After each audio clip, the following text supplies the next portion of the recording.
క్రీస్తునందున ప్రియులకు ప్రేమతో వందనాలు తెలియజేస్తున్నాను. మే నెల 31వ తేదీ 2025.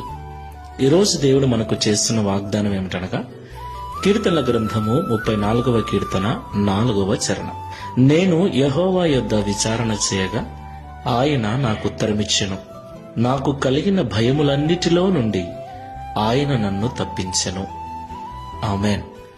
నా ప్రియమైన సహోదరి సహోదరులారా, ఈ లోకంలో జీవిస్తున్న మనమందరం కూడా కుటుంబాలుగా జీవిస్తూ ఉన్నాం. కుటుంబ క్షేమం కొరకు, కుటుంబ పోషణ కొరకు ప్రతి దినం ఉదయం లేచింది మొదలు రాత్రి పడుకునేంత వరకు అనేక చోట్లకు వెళుతూ ఉంటాం. అనేక రకాలైనటువంటి పనులు చేస్తూ ఉంటాం. నా ప్రియులారా, ఈ లోకంలో మనకు భయాన్ని కలిగించే సంఘటనలు ఎన్నో మన చుట్టూ జరుగుతూ ఉంటాయి. మన జీవితంలో కూడా జరుగుతూ ఉంటాయి. అలాంటి సంఘటనలో మన కళ్ళతో చూసినప్పుడు మనకు ఏమవుతుందోనని, మన కుటుంబానికి ఏమవుతుందోనన్న భయము ప్రతి ఒక్కరిలో కూడా ఉంటుంది. అలాగే రేపేమి జరుగుతుందో, రేపు ఎలా ఉంటుందోనన్న భవిష్యత్తును గురించిన భయాలు కూడా ఉంటాయి. కుటుంబాన్ని గూర్చిన భయాలు, వ్యక్తిగత భయాలు, భవిష్యత్తును గూర్చిన భయాలు, ఇలాగ ప్రతి నిత్యము ఏదో ఒక భయము చేత మనం బ్రతుకుతూనే ఉన్నాం. నా ప్రియులారా, ఈ భయము మనిషి ప్రాణాలు కూడా తీస్తుంది. భయము మనిషిని చేతకాని వాడిని చేస్తుంది. భయము మనిషిని కృంగదీస్తుంది. భయము మనిషిని పిచ్చివాణ్ణి చేస్తుంది.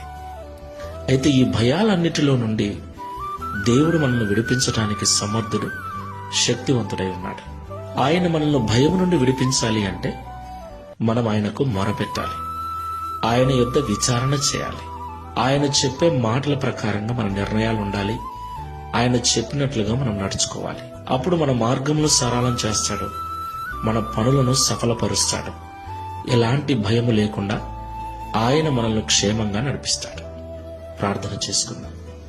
కృపాసత్య సంపూర్ణమైన తండ్రి, పరిశుద్ధుడైన ప్రభువా, మీకు స్తోత్రాలు చెల్లిస్తున్నాం. నిజము తండ్రి, ప్రతి దినం ఏదో ఒక భయము మా హృదయంలో మెదులుతూనే ఉంది. మాకు గుబులు పుట్టిస్తూనే ఉంది. అనేక రకాల అనారోగ్యాలకు గురి చేస్తూ ఉంది. అయితే నీ యొద్దమే విచారణ చేసినప్పుడు, నీ మాటల ప్రకారంగా, నీ సలహా ప్రకారంగా మేము జీవించినప్పుడు, మా మార్గమును సరళము చేసి మేము సరైన నిర్ణయాలు తీసుకున్నట్లుగా మీరు నడిపిస్తారని, మా ప్రయత్నములన్నీ సఫలపరుస్తారని, తద్వారా మేము కలిగి ఉన్న ప్రతి భయము నుండి మమ్మల్ని విడిపిస్తారని మాతో మాట్లాడినందుకు స్తోత్రాలు. ప్రియ తండ్రి, ప్రార్థనలో ఏకీభవిస్తున్న వారిలో అనేక రకాల భయాల చేత బాధపడచ్చు జీవితాన్ని భయంగా కొనసాగిస్తున్న నీ బిడ్డలను జ్ఞాపకం చేసుకోండి. వారి భయాలకు కారణమైన ప్రతి పరిస్థితిని నీకు చెప్పుకొని నీ దగ్గర విచారణ చేస్తూ ప్రార్థనాపూర్వకంగా ముందుకెళ్ళటకు సహాయం చేయండి. తద్వారా వారికి ఉన్న భయాలన్నీ తొలగించి నీ నామాన్ని మహిమపరచునట్లుగా ఈ వాగ్దానమును మా అందరి జీవితంలో నెరవేర్చుమని యేసు క్రీస్తు వారి నామములో ప్రార్థిస్తున్నాము తండ్రి. ఆమేన్. Praise the Lord. God bless you.